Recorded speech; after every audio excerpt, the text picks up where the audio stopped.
छत्तीसगढ़ के मुख्यमंत्री भूपेश बघेल दुर्ग जिले के दौरे पर थे, जहां उन्होंने भिलाई के सेक्टर 7 स्थित शिवधाम तालाब में मां गंगा की पूजा आरती की और उसके बाद भगवान शिव का महारुद्राभिषेक कर प्रदेशवासियों और देशवासियों के लिए खुशहाली की कामना की। भगवान भोले के सबसे प्रिय सावन महीने का 5वां सोमवार रहा। सावन के 5वें सोमवार पर भिलाई के सेक्टर 7 स्थित शिवधाम तालाब शिवालय में भी भक्तों की भारी भीड़ थी। पूरा क्षेत्र शिवमय हो चुका था, तो वहीं सैकड़ों की संख्या में लोग मंदिर पहुंचे थे। इसी कड़ी में छत्तीसगढ़ के मुख्यमंत्री भूपेश बघेल ने भगवान शिव की विशेष पूजा अर्चना की और रुद्राभिषेक कर पूरे प्रदेश की खुशहाली की कामना की। साथ ही भगवान शिव की जटाओं से निकलने वाली मां गंगा की आरती की गई, जिसमें तालाब के बीच नाव पर 2 पंडित और किनारों पर मुख्यमंत्री भूपेश बघेल के साथ 1001 श्रद्धालु शामिल हुए। वहीं मुख्यमंत्री भूपेश बघेल ने भारतीय जनता पार्टी पर निशाना साधते हुए कहा कि 15 सालों तक बीजेपी ने छत्तीसगढ़ की जनता को सिर्फ धोखा ही दिया है। छत्तीसगढ़ के हर वर्ग को बीजेपी ने धोखे के अलावा कुछ नहीं दिया, कोई काम नहीं किया। हम करवा रहे हैं, इसलिए अब बीजेपी बयानबाजी कर रही है। छत्तीसगढ़ की सरकार भरोसे का सम्मेलन करवा रही है, लोगों को भरोसा है।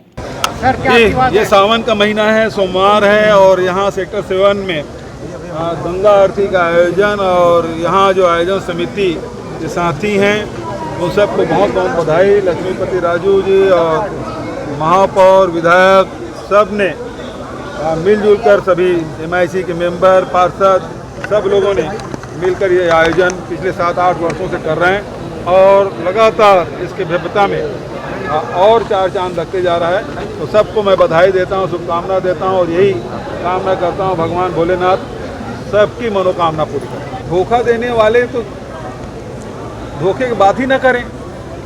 किसानों को उन्होंने कहा था 2100 रुपये देंगे, 15 साल उनको मौका मिला, कभी 2100 रुपये दिए। 300 रुपये बोनस हर साल देने की बात उन्होंने कही थी, मिला? कभी उनके कार्यकाल में बेरोजगारी भत्ता सबको मिल पाया युवाओं को? कभी नहीं मिले, तो थोड़े बहुत। आदिवासियों को छलने का काम, महिलाओं को छलने का काम, राशन कार्ड महिलाओं के नाम से बनाने के बाद चुनाव के बाद सबका राशन कार्ड काटने के काम यही लोग करते थे। तो महिलाओं को धोखा दिया, युवाओं को धोखा दिया, आदिवासियों को धोखा दिया। जर्सी गाय देने के बाद और सबको नौकरी देने के बाद उन्होंने कही थी, वो भी नहीं। तो सब वर्ग को धोखा देने का काम भारतीय जनता पार्टी की सरकार, रमन सिंह की सरकार ने किया था। वो धोखा देने की बात न करें, ये धोखे नहीं, भरोसे का सम्मेलन है। केंद्र सरकार ये आदेश निरस्त कर, जो विदेश से जो कोयला आता है ना और उसको खपाने के बाद पावर प्लांट में न करे, वो आदेश किए।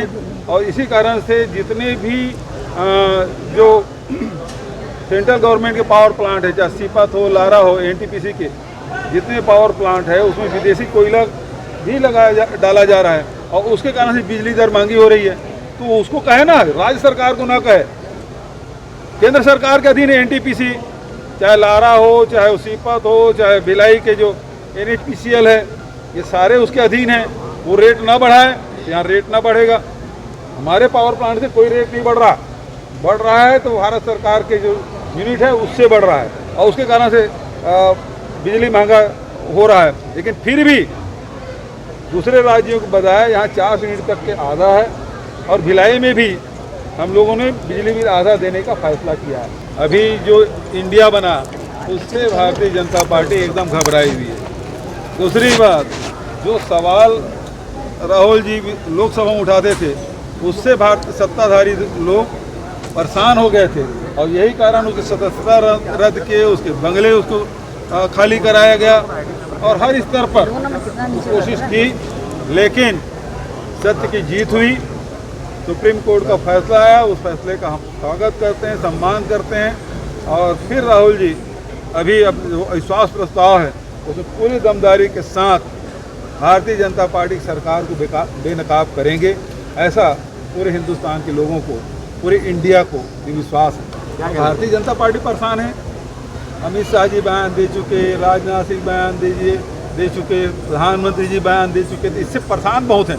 मुख्यमंत्री ने शंकर भगवान का गाना गाकर लोगों का अभिवादन भी किया। इस दौरान मुख्यमंत्री ने विष के हलाहल को अपने कंठ में रखने पर शंकर भगवान के नीलकंठ के नाम की व्याख्या की। Bureau report, grand news.